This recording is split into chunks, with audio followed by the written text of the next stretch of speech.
Welcome to Pallavi TV. ఓవరాల్‌గా ఈరోజు market starting ఈరోజు క్లోజింగ్ అయితే స్వల్ప లాభాల్లో క్లోజ్ అయిందని చెప్పాలి. నిఫ్టీ వచ్చేసి ఇంచుమించు 23,412 దగ్గర క్లోజ్ అయింది. సెన్సెక్స్ వచ్చేసి 74,608 దగ్గర క్లోజ్ అవ్వడం జరిగింది. తర్వాత బ్యాంక్ నిఫ్టీ వచ్చేసి 53,455 దగ్గర క్లోజ్ అయింది. ఓవరాల్‌గా అంటే ఇంచుమించు కొంచెం లాభాల్లోనే క్లోజ్ అవ్వడం జరిగింది. మార్కెట్‌లో అయితే ప్రెషర్ అయితే బాగా కనిపించింది. ముఖ్యంగా ఫార్మా, ఎఫ్ఎంసీజీ, మెటాల్‌లో అయితే మంచి మొమెంటం అయితే కనిపించింది. సో, మిడిల్ ఈస్ట్‌లో యుద్ధం యొక్క భయాలు ప్రపంచం మొత్తం సంక్షోభంలో ఉండడం చూడొచ్చు. తర్వాత మోడీ యొక్క పొదుపు మంత్రం అనేది ప్రెజెంట్ ఇండియాలో కొనసాగుతుంది. సో, గోల్డ్‌కి సంబంధించిన వాటిలో గూడా అంటే 1 ఇయర్ వరకు గోల్డ్ కొనకూడదని చెప్పడం. సో, మార్కెట్‌లో అంటే బులియన్ మార్కెట్‌లో అయితే గోల్డ్ పుంజుకోవడం జరిగింది. సో, మాట్లాడదాం. నెక్స్ట్ గోల్డ్ గురించి ఎలా ఉంటుంది నెక్స్ట్ తర్వాత మన నిత్యావసరాలకు సంబంధించి ఎలా ఉంటుంది? మెయిన్‌గా స్టాక్ మార్కెట్ ఇన్వెస్ట్‌మెంట్ ఏ విధంగా ఉంటుందనేది మాట్లాడదాం.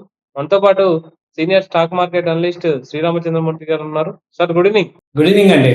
సార్ ఓవరాల్‌గా ప్రెజెంట్ సిట్యుయేషన్ ఏంటి సార్? ఇప్పుడు ఆల్రెడీ మనకు మిడిల్ ఈస్ట్ ప్రభావం ఒకటుంది. సంక్షోభంలో ఆర్థిక సంక్షోభం నడుస్తుంది. జాగ్రత్తగా ఉండాలని మనం లాస్ట్ చాలా డేస్ నుంచి చెప్పుకోవడం జరుగుతుంది. సో, ప్రెజెంట్ మళ్ళా తర్వాత మోడీ వ్యాఖ్యలు, తర్వాత మిడిల్ ఈస్ట్‌లో ఈ భయాలు, తర్వాత అటు కంపెనీ రిజల్ట్స్ ఓవరాల్‌గా స్టాక్ మార్కెట్ సిట్యుయేషన్ ఏంటి సార్? స్టాక్ మార్కెట్ సిట్యుయేషన్ మీరన్నట్టు అంతా గందరగోళంగా ఉందండి. సో, మొన్నటిదాకా ఏదో కొంచెం మార్కెట్స్ పాజిటివ్‌గా ఉంటాయి. ఇరాను, అమెరికా మధ్య వాణిజ్య చర్చలు స్టార్ట్ అవుతాయి. లేకపోతే ఒక సంధి వస్తుంది. ఇస్లామాబాద్‌లో పాజిటివ్‌గా ఉంటుందనుకున్నది ఆశలన్నీ అడియాసలు అయిపోతున్నాయి.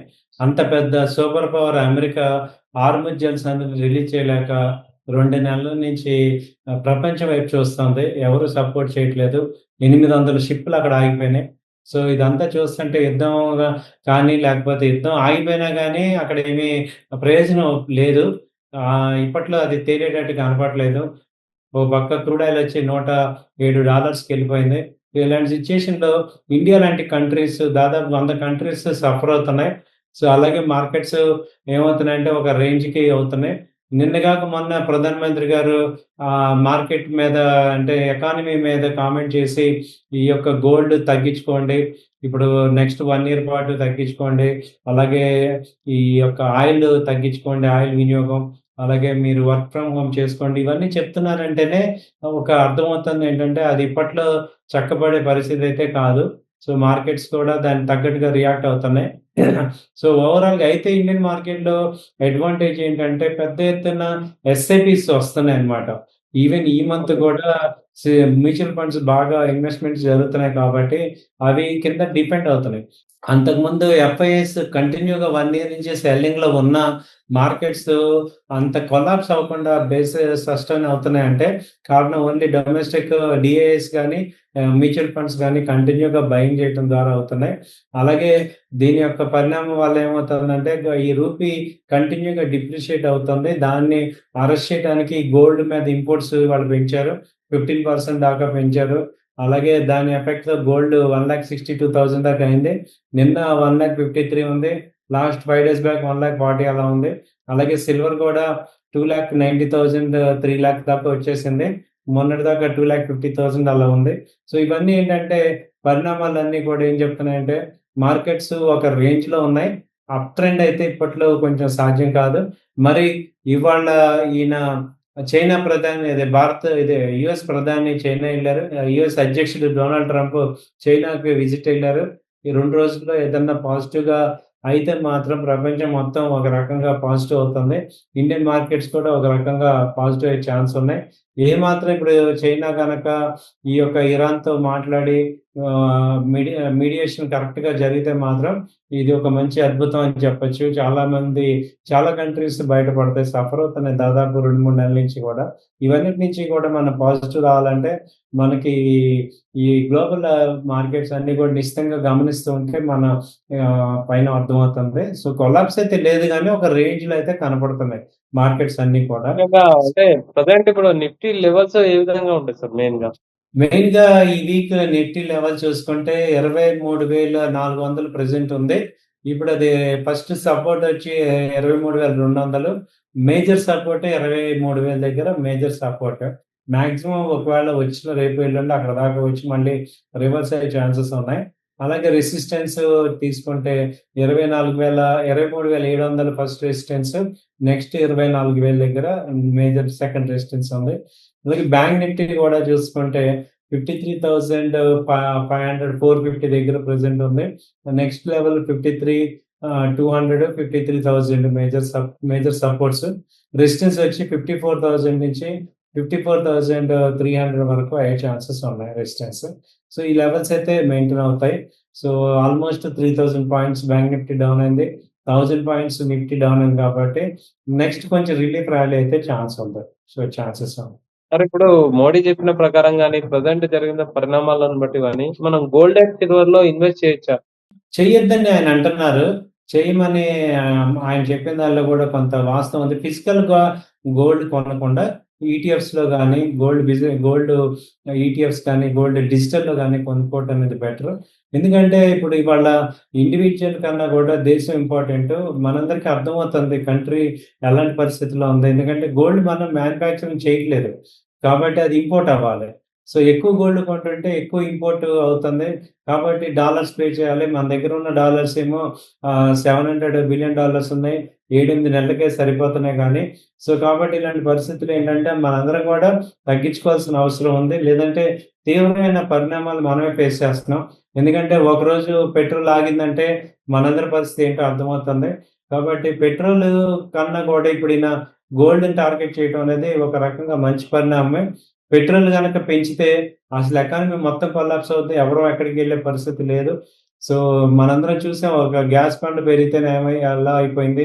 సో, ట్రాన్స్‌పోర్టేషన్‌కి ఆగిపోట్టు పెట్రోల్. మనం ఇంతవరకు ఎలక్ట్రికల్ వెహికల్ మీద ఫుల్ ఫ్లెడ్జ్డ్‌గా కంపెనీస్ కూడా మ్యానుఫ్యాక్చరింగ్ లేవు.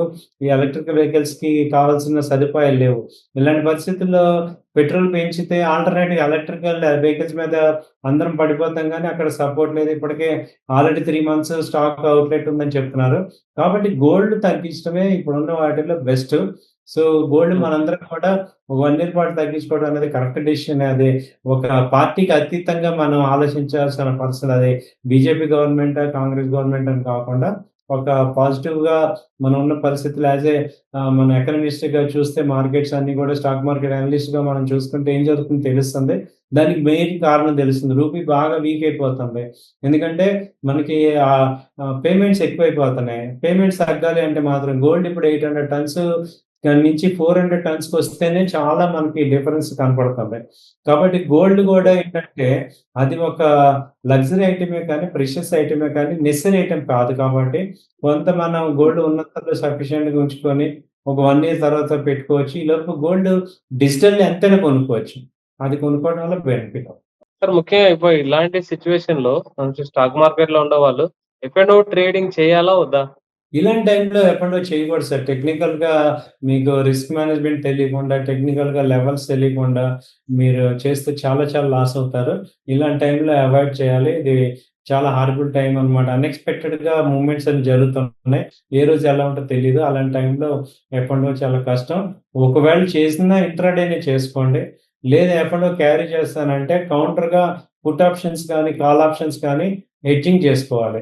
ఓన్లీ నేకెడ్‌గా ఎఫ్&ఓ ఆప్షన్స్ చేస్తే మాత్రం చాలా లాస్ అవుతాం. చాలా చాలా పరిణామాలుంటాయి. At the same time margin funding కూడా తీసుకోకూడదు. ఈక్విటీ సేఫ్ అనుకుంటాం.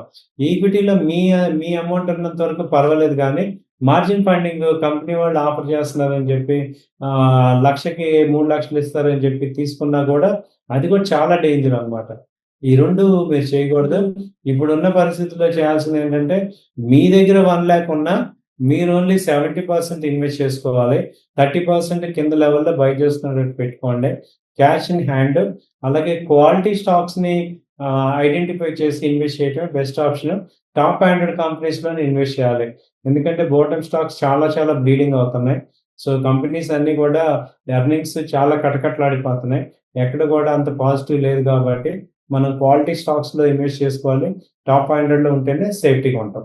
ఇప్పుడు మనకు ప్రెజెంట్ ఇప్పుడున్న సిట్యుయేషన్‌ని బట్టి, జరుగుతున్న పరిణామాలను బట్టి బెస్ట్ స్టాక్స్ ఏమన్నా కొన్ని సజెస్ట్ చేస్తారా? తప్పకుండా అండి. ఇది బెస్ట్ స్టాక్ సజెస్ట్ చేస్తాము. ఇది కేవలం నా వ్యక్తిగత అభిప్రాయం కింద తీసుకోవాలి. అలాగే సెబీ రూల్స్ ప్రకారం ఎక్కడ కూడా మేము ఇన్‌ఫ్లుయెన్స్ చేయట్లేదు. మీరేదో కొనేయండి లాభాలొచ్చేస్తాయని చెప్పట్లేదు. ఇది కేవలం ఎడ్యుకేషన్ పర్పస్ కింద తీసుకోండి. ఫస్ట్ ఏంటంటే బ్యాంకింగ్ సెక్టర్‌లో ఎస్‌బీఐ తగ్గిందండి. ఎస్‌బీఐ వచ్చి ప్రెజెంట్ 970 అలా ఉంది. అది 1070, 1100 నుంచి తగ్గింది. ఇది బై చేసుకోవచ్చు. అలాగే ఇండియన్ బ్యాంక్ కూడా తగ్గింది. ఇండియన్ బ్యాంక్ వచ్చి 800 అలా వచ్చింది. ఇది 1000 దాకా ఎళ్ళింది. 200 పాయింట్స్ తగ్గింది కాబట్టి దీనిలో కూడా ఇన్వెస్ట్ చేసుకోవచ్చు. ఆ తర్వాత శ్రీరామ్ ట్రాన్స్‌పోర్ట్ ఫైనాన్స్ ఒకటుంది. శ్రీరామ్ ట్రాన్స్‌పోర్ట్ ఫైనాన్స్ కూడా ప్రెజెంట్ 920 అలా ఉంది. ఇక్కడ అది కూడా 1100 నుంచి ఫాల్ అయింది. 920 ఆ రేంజ్‌లో బానే ఉంది.